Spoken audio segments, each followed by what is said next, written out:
Tríptico es una propuesta que busca volver a conversar sobre los temas importantes de la vida.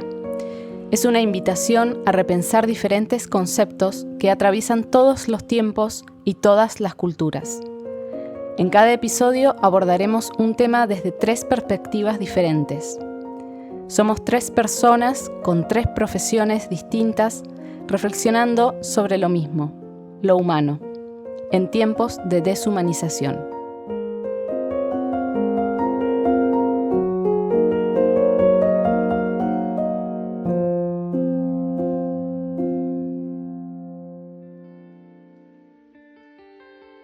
Episodio 8. El humor. El humor es un rasgo que compartimos con otros seres, no solamente es excluyente de los seres humanos, y que denota siempre cierta inteligencia y cierta observación del contexto.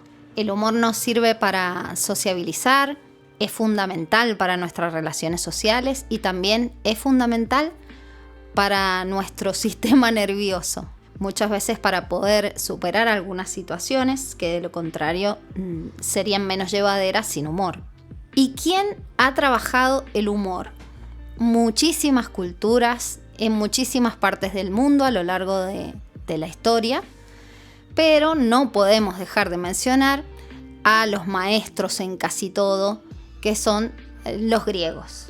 La cultura griega clásica nos trae la estructuración del humor en una forma artística que es el teatro, más específicamente la comedia. Los griegos nos traen la comedia como un arte y al ser el primero del que nosotros tenemos conocimiento en nuestra cultura occidental cristiana, al ser el primero o el primigenio dentro de nuestra base cultural, nos está trayendo características muy diversas. El humor griego atraviesa la sátira política, la ironía, la improvisación, lo burdo, ordinario, también nos da mucho absurdo, ¿sí? Y es en gran parte algo bastante más desestructurado que otros géneros y bastante más apegado a la población, mucho más fácil de entender, menos elevado, más participativo. Más accesible, digamos. Uh-huh. Para más las masas, pongámosle. Claro, totalmente. Más popular en ese sentido. Si también pensamos en que las grandes tragedias griegas tienen base en los mitos y los mitos eran conocidos por todos los ciudadanos, la estructura de la comedia en la Grecia clásica tiene historias totalmente disparatadas, inventadas por los autores en el momento, en el que participan animales que hablan, dioses que intervienen con los humanos y personajes de distintos estratos sociales que no siempre son los de la alta jerarquía, que son los que protagonizan los dramas, como los reyes y etcétera, ¿no?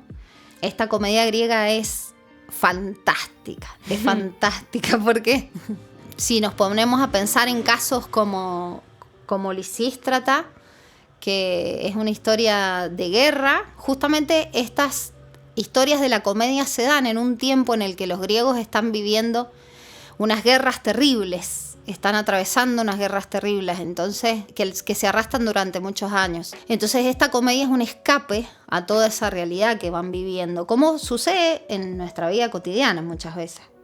Es parte, bueno, en ese caso está planteado como en términos artísticos y más de una producción concreta, pero hay algo que más allá de eso puntual es una actitud que podríamos decir, o al menos Freud la nombra en un artículo que se llama El humor, de 1927-28, que es la actitud humorística, digo, más allá de la cuestión concreta de un chiste o de un chascarrillo o de una comedia concreta o una disciplina, como podría decir el clown, por ejemplo, que también es una disciplina muy, muy antigua. No sé si hay algún vestigio en los griegos, no recuerdo, pero sí sé que es. Sin duda hay una expresión en la corporalidad que nos refiere a cosas que pueden suceder solamente en la comedia. Como por ejemplo, penes de madera que sobresalen por las túnicas. Claro. Y distintos gestos y máscaras que nos ayudan a hacer que un personaje sea caricaturizado. Sí, tiene corporalidad. Sí. Mucho más que la tragedia, por supuesto. Claro. Bueno, el clown sí, no sé exactamente cuándo ha tenido o cuándo se rastrea más o menos su origen, pero bueno, también viene un poco de ese contexto, hasta donde sé, esta mini máscara que es la nariz del clown, que es como la máscara más pequeña del mundo. Exactamente. Viene, y el color y todo eso, entiendo que viene se supone, ¿no? Esto se deduce que por los borrachos que empezaban a hacer alguna torpeza, se caían, qué sé yo, y eran la gracia de las fiestas o de determinadas reuniones. Y entonces eso empezó a usarse ya como a estudiarse un poco, a ver esa dinámica de la torpeza que se termina convirtiendo en una gracia. Digo, a ese nivel de antigüedad, todos conocemos seguramente alguna persona de ese tipo. Pero a veces no solo es torpeza, sino es desparpajo, sí, desinhibición. Sí, todo eso. Pero sí está bueno esta asociación que traes de lo problemático, lo difícil, el dolor, el sufrimiento, todo eso asociado al humor, porque es un poco la teorización o el planteo que hace Freud en relación a este tema. Él ya había hecho un ensayo sumamente más profundo, detallado, sumamente... hace una recopilación exhaustiva, completa. Sí, muy detallada, muy prolija, como suele hacer en los ensayos más importantes de la interpretación de los sueños, la psicopatología de la vida cotidiana, y hace uno que es el chiste y su relación con lo inconsciente. Y se pone a estudiar meticulosamente, muy freudiano, eso es muy meticuloso para estudiar, y recopila un montón de chistes y los analiza y hace como cuál es la técnica del chiste. Bueno, analiza un montón todo ese material y bueno, para después entender, digamos, cuál es su función, su aporte, digamos, para entender el aparato psíquico. El famoso es chiste, pero no es chiste. Claro, y el chiste, sí, como una manera de vehiculizar cosas, pensamientos, básicamente, porque el chiste no deja de ser, es un juicio, pero es un juicio que tiene una ganancia de placer, siempre. Entonces, puede ser agresivo, o sea, puedo querer tirarte un palo, como decimos acá, pero si te lo digo en chiste, es más liviano o tiene, vuelvo a decir, esa ganancia de placer. Asimismo, en la desgracia, bueno, el artículo que estoy mencionando trae a colación un chiste, que bueno, lo voy a leer. Dice, el reo conducido un lunes a la horca exclama: linda manera de empezar la semana. O sea, el tipo lo están por matar y él se larga ese chiste. Es un chiste obviamente que es para sí.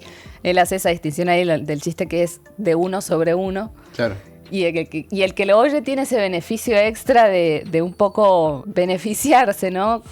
Con ese placer. Y también el chiste contado a otro. Y encima lunes. Claro, por eso. Es muy interesante esa obtención el sufrimiento, digamos.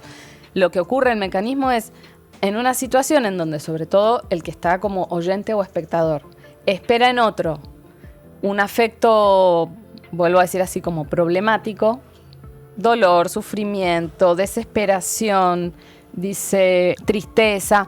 Bueno, espera algo de eso.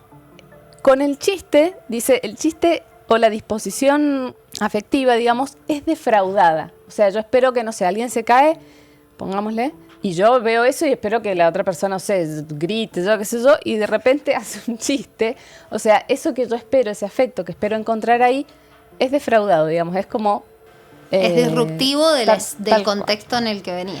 Entonces, bueno, es en parte, dice Freud, la esencia del humor consiste en que uno se ahorra los afectos que la respectiva situación hubiese provocado normalmente, eludiendo mediante un chiste la posibilidad de semejante despliegue emocional, o sea, de un despliegue emocional como ese, trágico, vamos a decir. Entonces, en parte, el humor es una posibilidad económica en términos de escape afecto, o evasión de afecto, sí. en el medio de un drama. Exactamente. Como el típico chiste del velorio. Del velorio o de las personas que tienen alguna discapacidad también suelen hacer chistes, no todas por supuesto, pero muchas personas, o el famoso sí, el que se ríe de su desgracia. Hay muchas personas que tienen esa disposición a ironizar o a buscarle esa ganancia de placer en términos de... o donde correspondería, claro, un afecto doloroso. Exacto. Sí, a mí que es muy loco cómo llegamos acá sin tener muy bien sabido lo que va a hablar el otro y terminamos como... Se arma como una ola que se va uniendo, porque justamente las películas que traje tratan justamente de lo que están hablando ustedes, del humor, pero cuando... Bueno, yo creo que cuando hablamos de los miedos, salió el tema de las películas de terror, sí. Que con el terror, cómo se cuentan otras cosas, con el humor pasa exactamente lo mismo. Podemos contar una situación que sea bastante dramática y jodida mediante el humor para hacer que la persona para suavizar el tema o para exagerarlo también inclusive. Una de las películas que traje para hablar era Funny People de Judd Apatow, es del año 2009 y en esta el protagonista es Adam Sandler, es un comediante que ya tiene años de comediante, ya no es tan famoso. Y arranca la historia con que el tipo se entera que tiene un tipo de leucemia y que está en las últimas. Y es muy loco cómo te muestra desde el humor la vida del tipo, que son esos tipos que no paran de hacer chistes, que están hablando y ya se entera de esto y sigue su vida como si nada. Y al mismo tiempo le hace un clic después de que contrata una ayudante, tiene una relación ahí con el asistente que contrata. Y empieza a darse cuenta cómo lo vacía que es su vida y lo deprimente que es, como toda la gente que se le acerca por ser quien es o quien era, y empieza como a buscar, a recuperar viejas relaciones. Más allá de la película en sí, me hizo pensar mucho, hace un par de años atrás, falleció Robin Williams, que como todos sabemos, siempre lo que mostraba el tipo, vos lo veías y te reías de verlo nomás, ya lo mirabas y te daba risa. Era un tipo muy alegre, muy feliz, que eso era lo que largaba para afuera, pero todo lo que no está mostrando, y se terminó quitando la vida él mismo. Por eso me llamó tanto si bien no va por el mismo camino la película, pero te muestra un comediante, un tipo que tiene que hacer reír, que todo el tiempo está mostrando esa falsa alegría hacia el otro, pero en realidad él está muy solo y muy triste. Claro, ya estamos hablando como de otro caso. En principio estábamos relacionando el tema de cómo nosotros sobrellevamos un contexto adverso gracias al humor, y en este caso es como una pasada de rosca en donde el humor ya es una evasión de la realidad. Claro. Es tal cual, es que es eso. Sí, una máscara. Una máscara para estoy bien, acá no pasó nada. Sí, es que ¿cómo se dice eso? La actitud humorística es eso, es lo que nos permite rechazar el sufrimiento, ¿no? Dice Freud, le lo pone en una serie de un montón de cuestiones. Dice, el humor ocupa una plaza en la larga serie de los métodos que el aparato psíquico humano ha desarrollado para rehuir la opresión del sufrimiento. Tenemos muchos métodos, digamos, para evadir el sufrimiento, no es que sea el único. Dice, esta serie comienza con la neurosis misma, como esa manera de, bueno, la neurosis para Freud en ese momento era otra cosa, pero podríamos decir, no sé, alguna enfermedad, algún síntoma más de tinte psicológico, culmina en la locura, como el estado más extremo de evasión de la realidad, estar literal en otro mundo. Pero bueno, también ahí encontramos la embriaguez, el ensimismamiento, el éxtasis. Y el humor, dice, está ahí en esa serie, ¿no? Es una manera de evadir también. En este caso, en esta película, a través de su propia enfermedad, logra como salir de esa evasión y concentrarse en lo importante de la vida. Claro, empieza a darse cuenta qué es lo realmente importante. Es todo esto, el lujo, la guita. ¿De qué me sirve ahora si ya está, me muero? O sea. Claro, quizás sin esa enfermedad hubiera seguido y ni se hubiera dado, capaz que ni se hubiera dado cuenta, no hubiera sido consciente, porque sí, te está pasando igual, pero capaz que no te hace el clic la cabeza para darte cuenta de decir, ¿dónde estoy? ¿Qué estoy haciendo? ¿Y por qué estoy haciendo esto? Sí, como que también hay como una dosis, ¿no? O un lugar del humor. O sea, todo el tiempo reírse de todo también termina siendo una escapatoria ingenua en un punto, porque también tiene que haber un lugar para sentir la tristeza o el dolor, el sufrimiento, como darse ese lugar. Dios, si te está pasando algo feo, está bien que te hagas el lugar para sufrirlo, para llorarlo, para qué sé yo, pero tampoco quedarse demasiado ahí va a ayudarte del todo a resolverlo o a elaborarlo mejor o a simbolizarlo. Entonces está bueno también el humor como recurso, digamos, pero sí, si fuera un estado permanente, es como que sí, hay personas, bueno, como este humorista que nombraste, hay un poema también, que yo la otra vez, no acá, pero en una charla nuestra comenté. El poema se llama Reír llorando y un poco habla de eso, también de un humorista que hacía reír a todo el mundo, que cualquiera que lo veía se moría de risa, que estaba, era una estrella y un símbolo de lo más cómico que podría existir, y el tipo era lo más melancólico y hundido y sufriente en su subjetividad, digamos, en su intimidad. Yo conozco personas así, mientras estamos hablando estoy pensando en algunas personas que conozco, que la gente les suele decir, a vos no te pasa nunca nada, vos estás siempre bien, vos te tomás todo bien. Y eso, más que una observación, es un mandato para el otro, de no poder nunca demostrar nada. Claro. Y estar rodeado de gente, todo el tiempo están rodeados de gente para la fiesta. Gente de sí, vamos para acá, sí, vamos para allá, pero yo no sé con cuánta gente cuentan cuando ellos quieren contar algo. Es como que se van atrapando en su misma red, en su mismo personaje de estar siempre bien. De optimista, claro, sí. Sí, termina siendo también una especie de jaula sí. Sí, a lo mejor tampoco encuentran la manera de expresarlo o es como una especie de defraudación también, como decías vos, a los otros. Porque también termina siendo funcional para otros. Digo, no es solo para ellos, también son un refugio para otros que recurren a ellos para sentirse mejor o qué sé yo. Saben Totalmente. Que cuentan con alguien porque sé que me va a hacer reír o que va a amenizar momentos. Como el arquetipo del bufón, que es un personaje que recorre desde la Edad Media hasta la Edad Moderna y está siempre, en este caso no es lo mismo, pero ha llegado al poder, cuya función es hacer reír y eliminar el aburrimiento de los que están ahí, ¿sí? Del grupo de los nobles y del mismo rey. Entonces lo llama cada vez que está aburrido y con alguna ocurrencia el tipo tiene que salir improvisando para calmar la ansiedad o el aburrimiento de los demás. Salvo que este bufón tiene un componente que es de su propia supervivencia, que es que siempre tiene que estar pendiente dentro de su rutina humorística, poner un componente de adulación. Es decir, yo me hago el tonto para que vos te veas más inteligente que yo. Entonces esa adulación conforma al rey, por supuesto, que se siente superior, y le garantiza más vida útil al bufón. Claro. Entonces está como apresado por ese lado el bufón, por tener que también expresar adulación, que es, digamos, como la contracara de, por ejemplo, un murguero puede ser. Un murguero de murga uruguaya, o lo que sucede en los carnavales en Uruguay históricamente, que es una situación graciosa, pero que es una sátira política que se mete muchísimo con la autoridad y hace de las críticas más agudas e inteligentes a través del humor.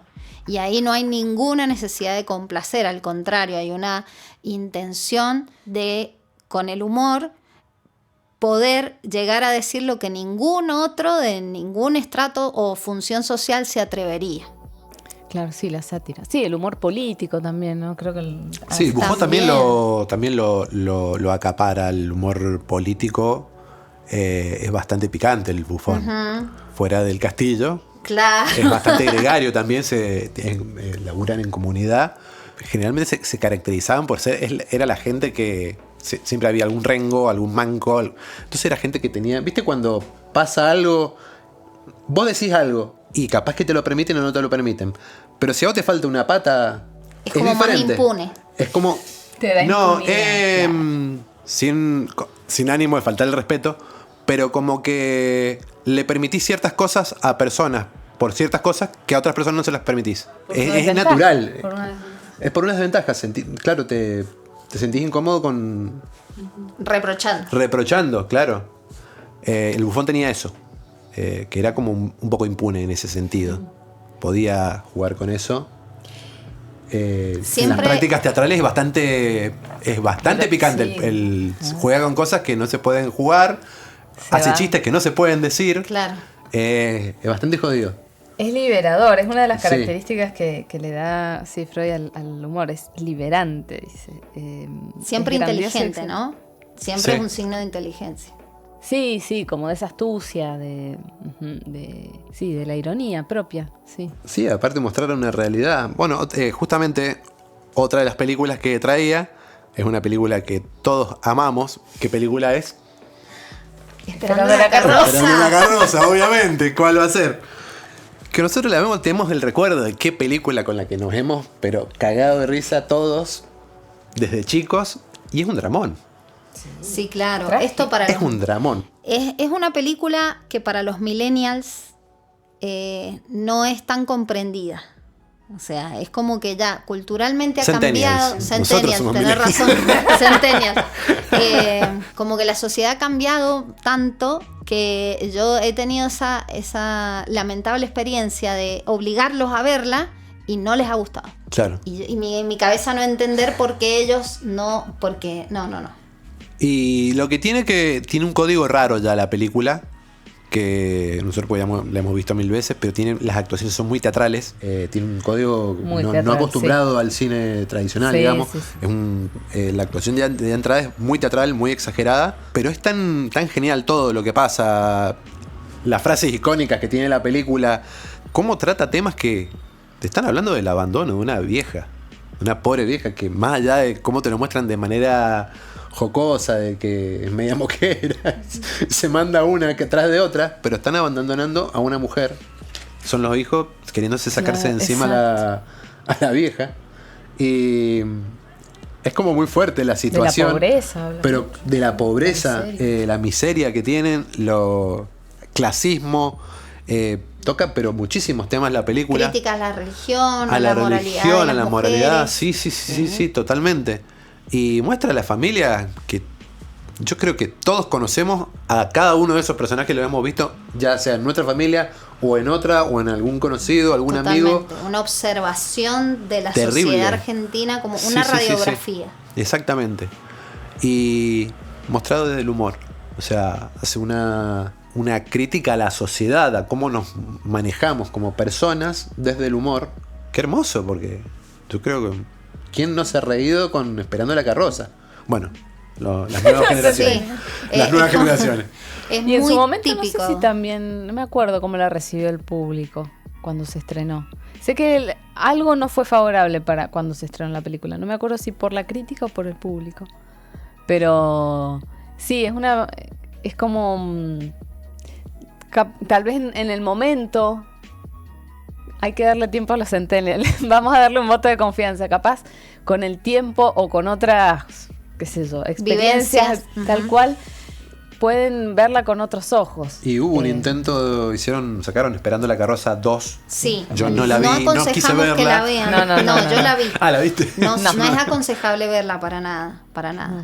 Pero bueno, sí es importante saber que es una película que marca nuestra cultura porque es como el sumum del grotesco, que es nuestro género argentino por excelencia, que parte desde esta sociedad mezclada con los inmigrantes y con el auge del teatro independiente, que en sus orígenes en Argentina es socialista, es anarquista, y que va marcando imprimiéndole al grotesco una identidad muy argentina en cuanto a que es un claroscuro muy evidente entre la pobreza, la miseria y lo cómico, ¿no? Lo tragicómico.